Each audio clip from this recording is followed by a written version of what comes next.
J'ai assisté une fois à une question comme ça que, que Rav Vassilski, dont je vous ai parlé, et à la Shalom, il était à New York,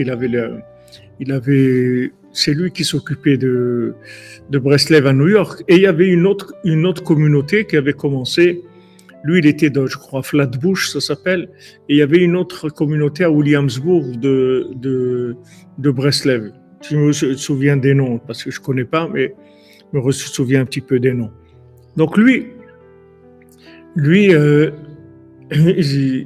ont demandé une fois, ils ont dit si on fait Rosh Hashanah à New York, est-ce que maintenant c'est bien qu'on fasse Rosh Hashanah chacun dans son quartier, parce que ça va être plus facile pour les gens de se réunir. C'est des quartiers qui sont très loin l'un de l'autre.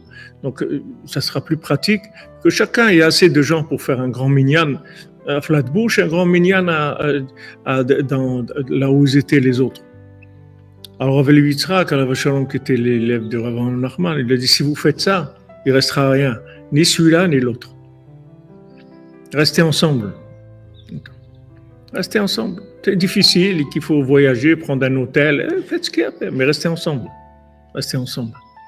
Ne vous séparez pas. Sinon, il ne va rien rester.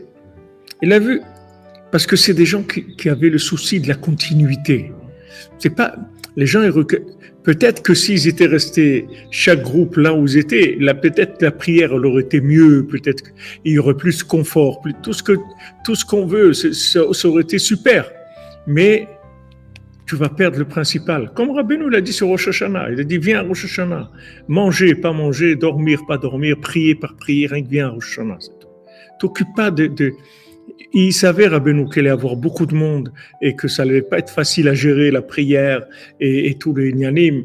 On a essayé au Mishkan, on essaie de donner le maximum, que les gens ils soient bien, mais tous les gens ils vont avoir des problèmes de confort automatiquement, de façon de prier, des chants dans la prière, de la longueur de la prière. Il y a toujours des choses. Mais ça, d'être ensemble, c'est plus important que tout. Donc, il y a une vision de la continuité. C'est ça qui s'appelle Kiyum HaTorah. Quand on parle de Kiyum HaTorah, ça veut dire le maintien, que ça tienne. Il faut mettre des pieds. Il faut voir qu'est-ce qui est le plus les pieds, la réalité. C'est ça qui est important. C'est pas le flash, c'est pas le niveau qu'il va avoir. Le niveau, il n'a pas une grande importance parce que ce niveau-là que tu vois, s'il n'y a pas de pied, il va disparaître. C'est une question de temps, c'est tout. Parce qu'il est lié avec du temps. Mais si tu lui mets des pieds, il bouge plus après. Il va plus bouger. Il va tenir. Donc c'est toujours ce point-là qu'il faut regarder. Où est-ce que maintenant il y aura le plus de stabilité, le plus comment la chose va se maintenir? C'est ça qu'on veut, ça se maintienne, pas de faire des grands feux d'artifice. Est-ce que ça va se maintenir?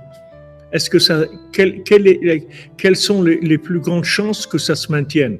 Et c'est là où on va investir, dans la chose où le côté que de la chose va se maintenir, qui s'appelle le kiyum, est le plus fort. On va s'investir là-dedans. Ça dure, pour que ça dure. Il vaut mieux un petit peu que ça dure que beaucoup qui va s'arrêter. Parce que si ça s'arrête, c'est dommage, c'est terminé. Même qu'il y a eu ce qu'il y a eu, mais ça s'est arrêté. Rabbeinu, il a dit ça. Il a dit tous les tzadikim, ils ont fait des choses, mais ça s'est arrêté. Aujourd'hui, qu'est-ce qu'il y a des tzadikim du Baal Shem Tov? Il n'y a pas de tzadikim du Baal Shem Tov. Le Baal Shem Tov, c'est le père de la Chassidut. C'est pas le... Il faut tenir les braises. Oui, le petit feu. Jusqu'à la fin, il faut tenir les braises. Oui, c'est que le tout petit feu, il continue, exactement.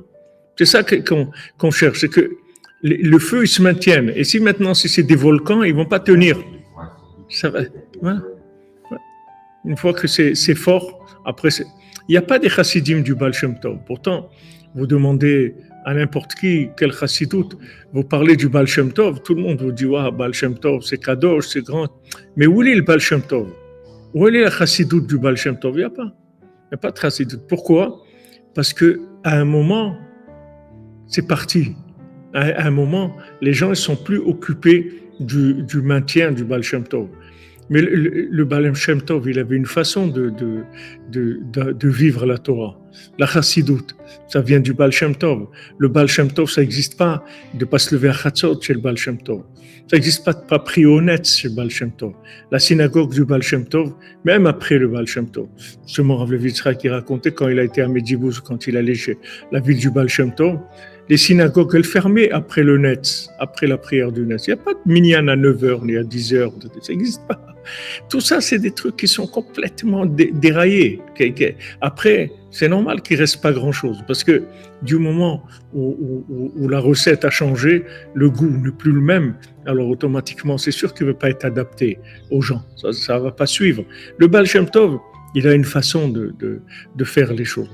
Rabbeinu, il a fait quelque chose qui ne va pas changer. Un Breslev d'aujourd'hui, c'est comme un Breslev de Ouman. C'est la même chose. Il n'y a pas une autre façon d'être Breslev. Il n'y a pas une autre façon il n'y a pas de nouveau Breslev. Il n'y a pas Breslev New Wave. C'est Breslev, c'est tout. Il y a une façon d'être Breslev. C'est ça qu'il faut recevoir. Et c'est ça qu'il faut maintenir. Donc, maintenant, eux, ils sont investis là-dedans pour transmettre le maintien.